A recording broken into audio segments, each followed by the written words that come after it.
Hello and welcome to Second Watch, your direct line to the second mass. I am your host, Will Wheaton. Tonight on Falling Skies, we met the real president of the United States, and we watched Anne hop on a train to Crazy Town.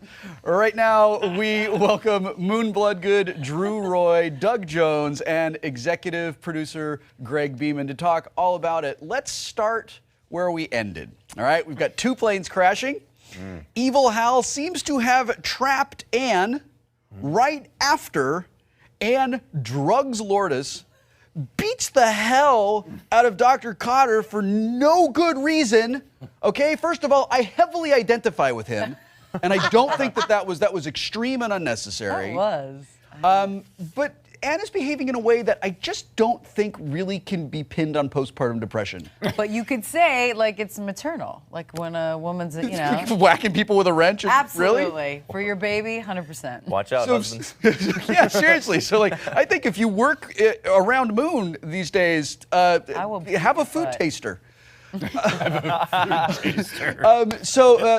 My question is, do you think that there's something going on with Anne, or is baby Lexi controlling her? I would say that there were little moments, subtle moments, when I would try to, you know, Anne would be wrestling with, is this in my head? Why is no one believing me? Because Anne is so level-headed. I mean, that's her deal. She's never sort of hysterical, or she's not the person who's going to go to Crazy Town. But when your baby's acting like that, it's easy to think it's postpartum. But yeah, she knows something's wrong. And at that point, when she drugs Lourdes or when she hits Dr. Kadar, she knows, like, she goes into a mode where the baby's got to survive. She's got to survive. It's not in her head. So where's she going? I never figured that one. Where am I going, by the way? What was I just think she was leaving. I don't know that Anne had a plan. She just probably packed her bag and made sure she had a survival plan, but she just needed to get out. I'm sure I never really had a backstory of where she was going. Was there, does it, because I know it doesn't really matter because Hal gets there first, but is there a place she's going? I think Anne just felt like she had to survive. Once she had that phone call from Tom saying that he wasn't coming back anytime soon, I think she felt like she wasn't protected and that the second mass wasn't going to accept this baby, that the news was going to get out. There was alien DNA in the baby, and yeah. I don't know that she had a really clear plan, but she knew that the baby wasn't safe. Yeah. I'm loving Evil Hal. Like, I love Evil Hal. I play a lot of evil guys, so I know how great and how fun that is.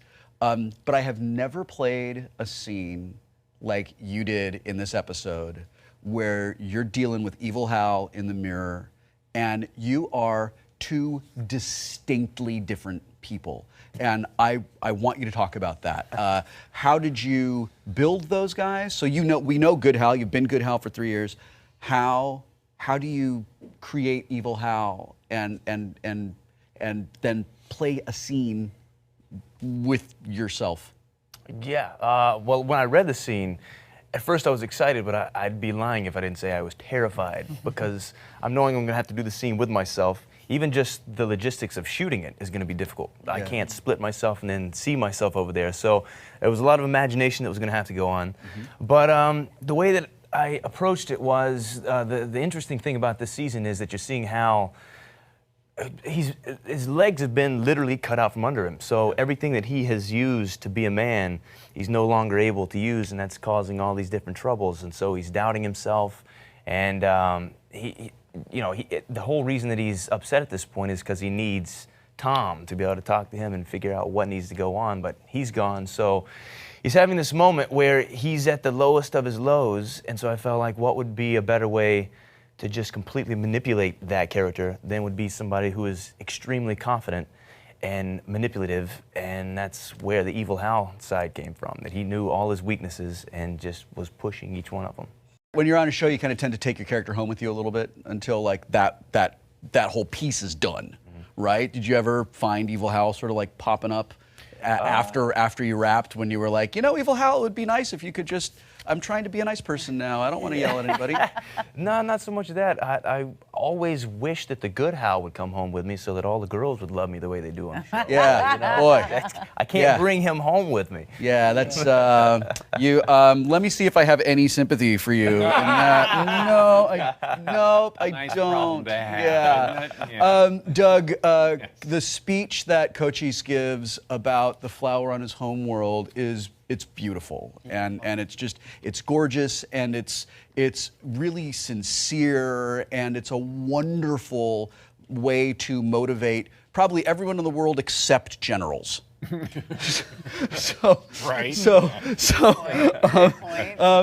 How do you think this is going to play out with guys that basically speak the language of war, Right. and that's it? Right. Well, we do. Well, this was a nice turning point for the character of Cochise. You finally get to. By the way, I do play Cochise, the guy in the alien makeup. Let's establish Oh, I guess that. we probably should have told. We should say that, I Right, suppose. yeah. Yeah. I'm Yeah. sorry. Looks a little different than this. Yeah. Sorry. But this is kind of a turning point for him, where you've seen him be very, very staunch, very military, very informative, Yeah. and this is where you see a little piece of humanity, if you will, or as we called it, vulmanity. Yeah, right.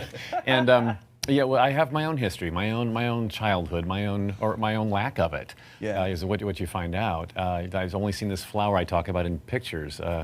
And I want to get back there one day. So that's my way of connecting with these humans. I've been around them long enough to observe their ways and their wants, and they're different than the other species we've been to save before. So I'm finding a connecting piece, and I think that's the moment where I think the president, we can earn his trust.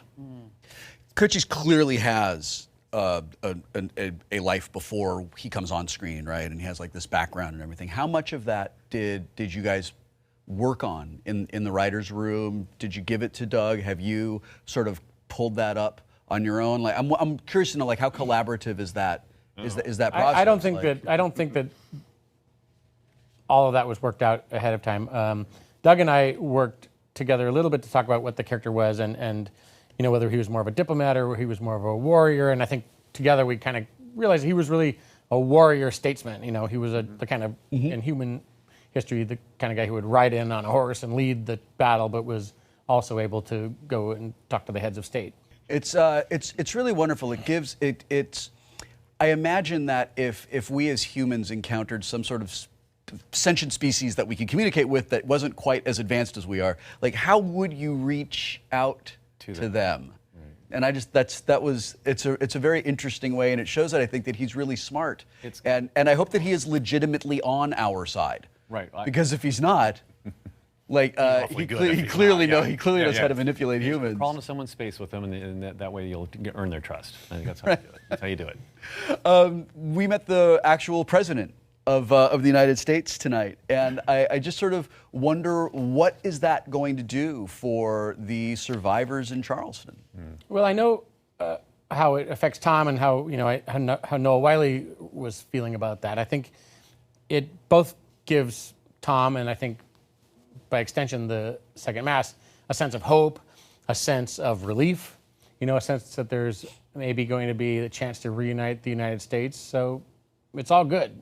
But we have to get him to trust Cochise and the Bohm and their mission, which is going to be a big project. The end of this episode gives us something that I don't think I've seen on Falling Skies before, with this huge dogfight, like this big aerial dogfight that was really sort of a nail biter. And I would love for you to talk about the process that went into making that whole sequence happen.